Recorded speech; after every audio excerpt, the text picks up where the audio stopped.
Hey guys, welcome back to my channel. In today's video, we're going to be doing something a little bit different. This is something that I had in mind for a while. I had kind of tried to do this before with my Bikram yoga video in the past. I really like to talk about the kinds of crimes that the signs are prone to doing. And I've had this ongoing idea of doing like true crime plus astrology. But in trying to prepare a video for that, I realized that I just absolutely couldn't do what I had intended to do. If you're curious to find out why I can't do that, you might want to stay. I'll explain at the end of the video. But I will tell you right now what we're going to do in today's video. So as I said, I'm going to be doing a Crimes of the Signs series. So in today's video, we're going to be looking at the crimes of JODI ARIAS and what she did, and the way that I really feel that the crime that she committed really has signatures and overtones of her prevalent signs. So if I will say that I'm going to be talking about specific signs, and if that like offends you or hurts your feelings in any sort of way, like you're going to be like, no, I'm a Cancer and I would never do that, I will have you know that I do believe that nobody is special. Everybody has life circumstances that lead them to a specific life path. Not only that, but certain things just trigger in us situations that cause us to behave in particular ways. So there's this quote that I always use for like everything, that it says like, I am human, therefore nothing human is alien to me. So I don't feel that JODI ARIAS is particularly special or that she is a monster. She's just a person who did something quite horrible. And I'm not going to talk too much about the crime itself. If you're curious about the JODI ARIAS case, then you could Google it or you could YouTube it. There's a lot of people who do a wonderful job of sharing the actual story. I'm not going to be sharing too much of the story in today's video. I'm just going to be talking about the person herself. I'm going to be talking about JODI. And another disclaimer, I'm not a lawyer, I'm not a cop, I'm just an astrologer, and I really like true crime and I like to follow it for the reason that it allows me to learn the weaknesses that the signs tend to have, because it does seem to have like a certain pattern, and you'll see if you watch this video or if you watch any of the future videos that I'm going to be doing of this sort, because we all have things that we're prone to do. So the third thing that I'm going to say is that don't worry, like if I seem to be going too hard on your sign, or if I'm talking too much about Gemini or Cancer or Virgo or any particular sign, I'm going to get to all of them. Trust me, like we all do shitty things. All of the signs are guilty of doing crappy things, horrible things, and like unspeakable things. So I'm going to get to all of the signs, so don't freak out, okay? So let's get right into it. So I'm going to tell you briefly what happened. Essentially, JODI ARIAS is in prison now for life for murdering her ex-boyfriend, and she killed him in a very gruesome way that I'm not going to get into. And really what we're going to look at is why. Why did she do that? What was happening to her on that day in 2008? What really happened on June 4th? Like what was going on in the atmosphere? What was the mood in the sky that really led her to take the action that she took? Okay, if that scares you, if you're worried that I'm going to be like, oh my God, this like astrological things can make you kill somebody, that's not what I'm saying. Just see what I'm saying, okay? It really seems that the reason why she killed Travis, one of the main reasons she killed him, is because he was moving on to somebody else. They had already broken up and she really couldn't let go of him because it really seemed like she really wanted to marry him and she wanted to be serious about him. Right after meeting him, she had converted to Mormonism, which was his religion. And just like a few weeks into meeting him, they weren't even dating yet, and she converts to Mormonism. And really that kind of behavior is very Gemini. The quickness is very Gemini, and it's very Cancer-y too, because Cancer wants to relate on a very deep level. So, and Cancer is quick, it's cardinal, so it moves very fast. Emotionally, it moves very fast. So that connection, that push towards connection on a deeper level with him in a very fast pace does like really seem very Cancer Gemini to me. And really what happened is that he had met this girl who fit more like the stereotype of like, you know, the good wife that he might have wanted to present to his community, to his family. And JODI really didn't fit that mold. JODI was more like dangerous. She was like spicier. You know, if you know anything about the sign of Gemini, Gemini really likes to touch very lightly. And Gemini really likes to have variety in their life. It really seems that Travis didn't see her as like the type of serious girl that he wanted to be with. She was just the type of girl to have fun with. And that's really shitty behavior on his part, but that's no reason to like be murdered, okay? That's not like grounds for being murdered. So to begin, let's just look at her chart. I'm gonna pop it up here so you can follow along with me. So JODI Arias is a rising Taurus, so that means that she has a very stubborn and a very resolute way of seeing the world. She has a very... She's used to the way that she does things. She's very earthy. She's concerned with material safety. And those are the things that are really important to her. Stability and having just traditionally safe things around her, like material things. She is that type of person. She has the moon and Venus in the second house in the sign of Gemini. So she does have a little bit of a restless energy. And the moon and Venus are disposited by Mercury, right? So that means that they're ruled by Mercury. So that means that that little bit of pocket of energy in the second house is going to be ruled by that Mercury. And her Mercury happens to be in the sign of Cancer. And not only that, but she has the Sun and Mercury and her IC in Cancer. And all of those three little energetic pockets, so like the stuff in Cancer, it's being disposited, which means that it's being controlled by that moon, and that moon is in Gemini. So there's a lot of action going on between the moon and Mercury. The moon and Mercury, they kind of feed back to each other. When you look at somebody's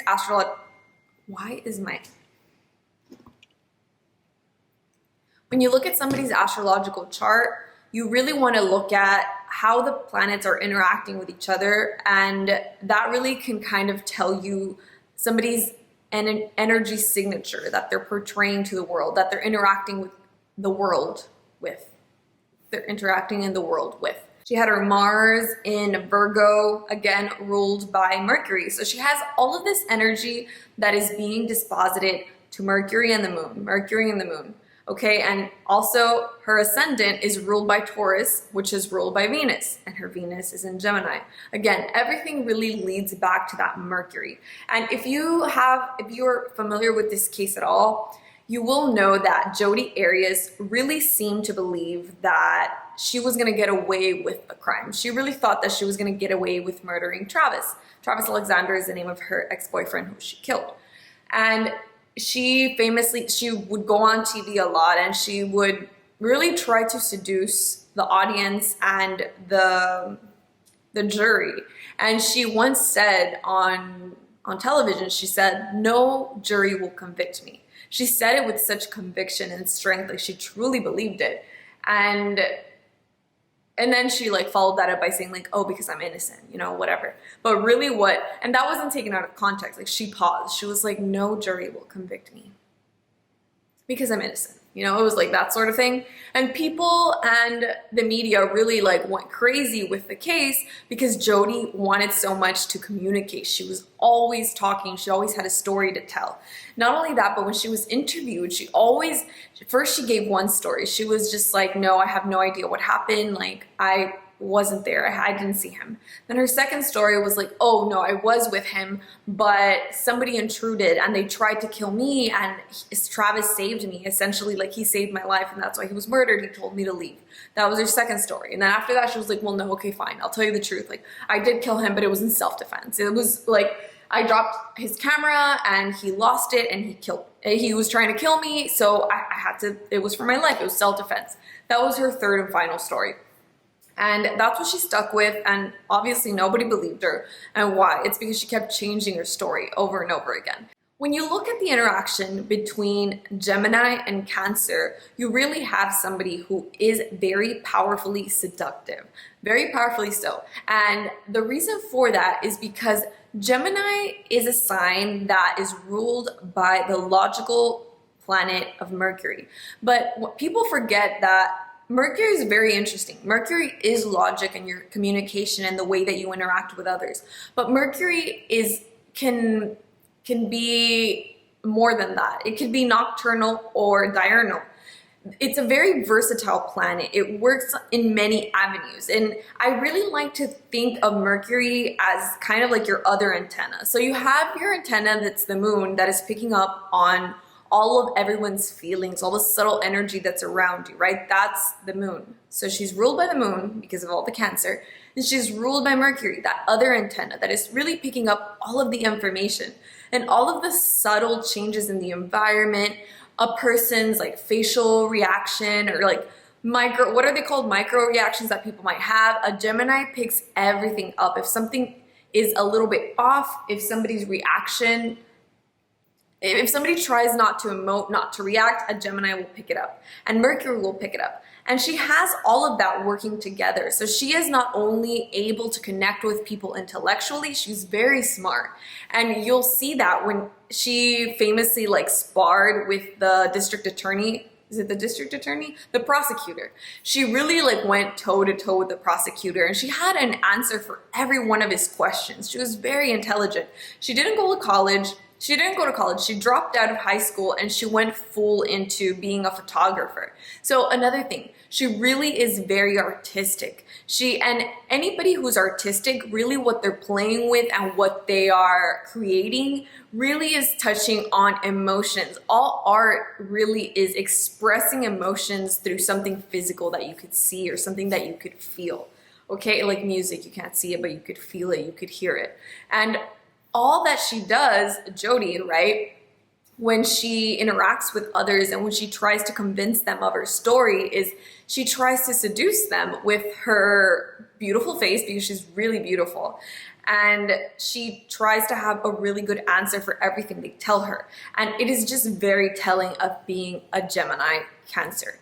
And that's why I think she was just so seductive and very cunning. And the reason why her story didn't work, I really feel that the only reason her story didn't work is because she made one mistake. She made one mistake. She really could have had us. She really could have had the jury if only they hadn't found that camera that she lied about. What really happened is that right before the murder and like moments into the murder, she was taking pictures of Travis and she thought that she had destroyed these pictures. So she was going in there very sure of herself, very calm. She thought she had thought of every single detail because she really had. She had prepared everything. So it's very premeditated, you know, Gemini, Mercury. And she really thought of everything, but she made that one mistake. She didn't erase the photos on the camera well enough. So she deleted them like manually and she tried to destroy the camera, but the camera wasn't destroyed. And the forensic team was able to bring those pictures back. So really she goes in there very calm. She volunteers herself to go talk about this murder of her ex-boyfriend and her friend, and she was very concerned and she took herself in there. Like, what murderer just goes in there like to talk to you about something that they just did? And I really don't feel that it was sadistic in any way. I don't think she was gaining any pleasure in like going over the details, or I really feel that it was strategy, it was strategic, especially knowing that she's got all that Gemini stuff going on. She's very mercurial. I think all of it was strategic. And she was going in there to try to show her innocence and how calm she was. And she was truly calm, not only because she's a rising Taurus, but because she thought that she had planned everything correctly and that it wasn't going to lead back to her. So she had all the calm of somebody who couldn't be caught. So she's in there and she's talking to them and like everything's going smoothly. And then they find the pictures, the photo evidence, and they're just like, here, like you were at his residence like the day that he was killed. And you could just see her, like you should watch the interview. That's when like she's like, oh shit. That's when you see like she breaks character because she gets scared, and automatically she's just like, oh well no, I mean those pictures could be doctored, the date could be doctored, like I don't know, how do you know that's me? Is that me? Oh, that looks like me. Like she starts weaving her stories, and that's when really things fall apart. If they hadn't had those pictures, she really could have lied. And she really was a really good liar because any question that they had for her, she had a good answer for. So really, let's talk about what was going on astrologically. What were the transits happening in the moment when this actually took place? So In astrology, we have a few methods of predicting what is going to happen, or really talking about the atmosphere of a person's natal chart being affected by the planets. So normally you could do solar arcs, or you could do secondary progressions. And really, when something truly outstanding in your life happens, and I mean outstanding like stands out in a bad way or in a good way, something that really stands out is going to be repeated in 3 ways. So I've already said that it's like the rule of 3. So you really want to see it in the solar arcs, you want to see it in the progressions and the transits. So that's when you get like check mark, solar arc, check mark, progressions, check mark, transits. That's how you know something is for sure going to happen, okay? Her directed ascendant was conjunct her Gemini moon. So the ascendant, remember, the ascendant is your behavior. And with her directed ascendant was conjuncting her Gemini moon. So this was highlighting really her emotional behavior. Not only that, but the directed Mars was squaring her natal Capricorn in C. So by directions, the directed Mars was squaring her natal midheaven. So it was really highlighting what she wanted to accomplish in life. So that role, remember that your midheaven is what you want to be, like the highest achievements that you hope to have in this life. So for JODI, she really had her midheaven, her sights on something very traditional with Capricorn on the midheaven. But that Mars was squaring her midheaven. So it was really showing that there was going to be a situation that was going to come up that was really going to shake up her reputation. Remember that the MC is also reputation. Not only that, but the directed Neptune was opposite her natal sun. So again, she was really having questions about who she was, and she really couldn't see clearly who she was and what she was doing, because remember, your sun is like your ego, who you are. Directed Pluto was in conjunct natal Venus in Gemini. It really was resonating themes of like dark, unstable love. And she had directed Saturn in Libra conjunct her natal Pluto. You have your natal chart, but your whole life, you're not like static. You're a dynamic character. You know, if life is a book, you're a dynamic character. You don't stay the same the entire time. No matter how boring you are or how boring I am, we are going to have phases and times in our life where certain themes are going to pop up. So those themes are really can be tied back to the progressions and the solar arc directions. So really, progressions really signal a certain theme in your life. So if you're really curious about like themes that are going on in your life, really look at your progressions, because they really tell you like what is coming to the forefront. Is your sun coming to the forefront? Is Mercury coming to is the moon? What is it that's going on? What underlying theme is going on in your life at the current moment? Those are the progressions. So for JODI, really her active progressions were the moon and the ascendant, exactly on when this took place on June 4th, 2008. So again, remember we saw that in the solar arcs, and now we're seeing it again in the progressions. So this really shows that this emotional behavior, remember the ascendant is your behavior, your outward behavior, your personality. So this moon and the ascendant really put together, it's really emotional behavior. And the moon is in the sign of Gemini. And Gemini, as it is a very restless sign. So she was having very restless feelings that were really being portrayed through her actual behavior. Her progressed moon was also being opposing Neptune and trining progressed Pluto. It was really like Neptune was clouding her feelings, and Pluto can be, you know, Pluto's a dark planet and really could have undertones of like revenge and just wanting revenge for the pain that you've been caused, right?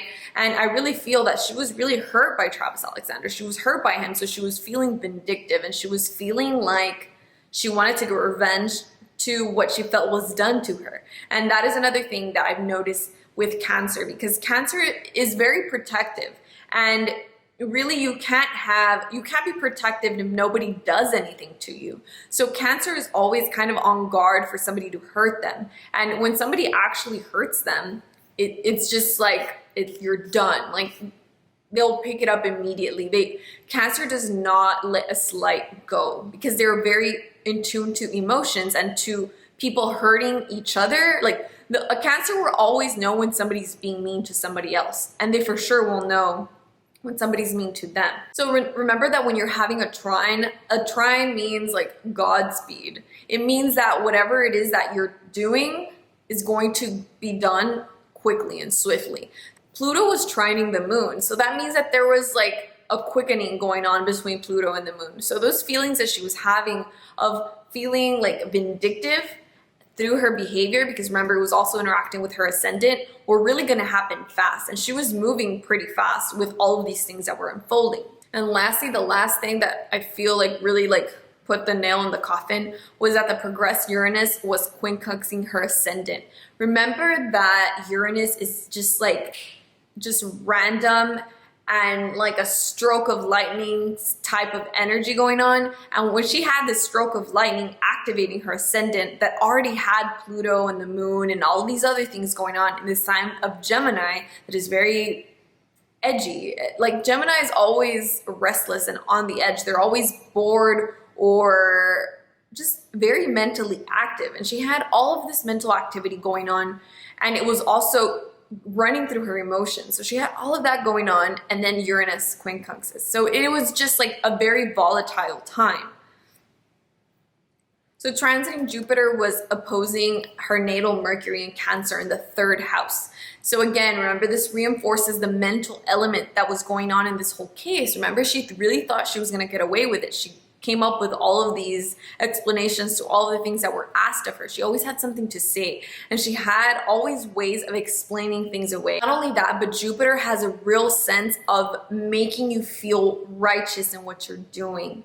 So she has Jupiter opposing that natal Mercury. So all her thoughts, she really felt like she was rightfully doing the things that she was thinking. So like she was concocting this whole plot, and Jupiter opposing it was really telling her like, yeah, like you're right, because Jupiter is very like wise and all-knowing. That's how Jupiter feels, that they're very all-knowing. So she had this element of feeling like she was right in doing and plotting the things that she was going to do. Overall, I really feel that JODI Arias did this because she was really hurt by Travis really rejecting her as that wife and figure that she really felt that she could do, that she could be for him. Not only that, but it really seems that she was a little bit lost. I watched a documentary on her that is on Hulu. It's called like American Murder Mystery, the JODI Arias case. And one of Travis Alexander's friends, one of the things that he does, like he talks about her like if she's like this seductress, and he's just like, oh, she used to sneak in naked to his bed, like if he couldn't say no to her, which I think is really silly, but I'm gonna not talk about that because I don't wanna, whatever. But another thing that he said that somebody mentioned in the documentary was that she always was in one relationship and another and another and another and another. And she always seemed to be looking for somebody to help her find herself. And she really felt that she did that with Travis. It would be really interesting to look at the synastry. If you guys are curious about the synastry, I will do that gladly. She really seemed to believe that this man was the right man for her. And so she really felt injured by him and hurt by him because she, being a Cancer, she really felt a strong connection to him, and really that like her like having like multiple like dating, just always being in a romantic relationship since she was very young, that is also very Cancer, very Gemini. Gemini does it just for fun, you know. Gemini just needs that variety, and Cancer really just wants to relate to somebody else and wants to connect to somebody else. And so this man like really hurt her, and it really felt that she did it because he hurt her. And nonetheless, like I just want to say that, I just want to state this because in case it's not very clear, I really feel that what she did was completely horrible. She should not have done that. And you can't just freaking kill people just because they hurt you. And especially if you're a grown woman, like that's not an excuse. And it really seemed, even after everything, even after all her lies, if I get to like the bottom issue of the crux of the issue, and I really feel that she did this because she was hurt by him. He hurt her and she wanted to just, she lost it. She lost it. All of these emotionally volatile things were going on, and she freaked. And really one of the things that I want to like encourage everybody by making this channel is to really get to know ourselves and get to know the kinds of shitty behavior that we can have, because I really feel that it's important to know ourselves, not just so that we can have better relationships, but so that we can have better lives. And when we know our weaknesses and know the things that we're prone to do, then we can avoid those things. Or not only just avoid them, because some things are unavoidable, but we can kind of pick up on the signals that, oh shit, we're doing that bad thing again. Like, oh no, like I'm letting somebody use me again. Oh no, if they keep using me, I'm gonna end up hurt, you know? And we can prevent like a JODI situation from happening, because if you don't let somebody hurt you to that point, then, I mean, unless you're a psychopath, which I don't think that she is, because she never had any violent behaviors. She had never, I mean, somebody could just, you know, like you could, that we know of, right? She could be like a secret psycho. But I really feel that a lot of the things that people do is only because they don't self-reflect. And I think that it's really important for us to self-reflect, and that's really what I want to do with this channel by making astrology like really accessible to everyone and trying to make it so that it's very easy to self-analyze and self-reflect using astrology. And I think that just having your free natal chart is a really easy way of self-reflecting on very basic things. So that's why I've made today's video. That's why I made this channel, really, because I want to help people really do astrology by themselves and really use it as a tool for self-discovery. And the purpose of self-discovery, in my opinion, is to be your best self and to have the best life you could possibly have with the cards that you've been dealt in this life. I really want to make this a series and really talk about the gruesome things, like crimes of the signs, the kinds of crimes that the different zodiac signs are prone to, because we're all prone to different kinds of activities, different kinds of crimes. So if you like this video, make sure you give me a thumbs up. If you have any pointers, any suggestions, any feedback, please put it in the comments. I'm always open to feedback and suggestions, as long as you're not a jerk about it. That's the video for today, guys. I hope you liked it, and I will see you in the next one.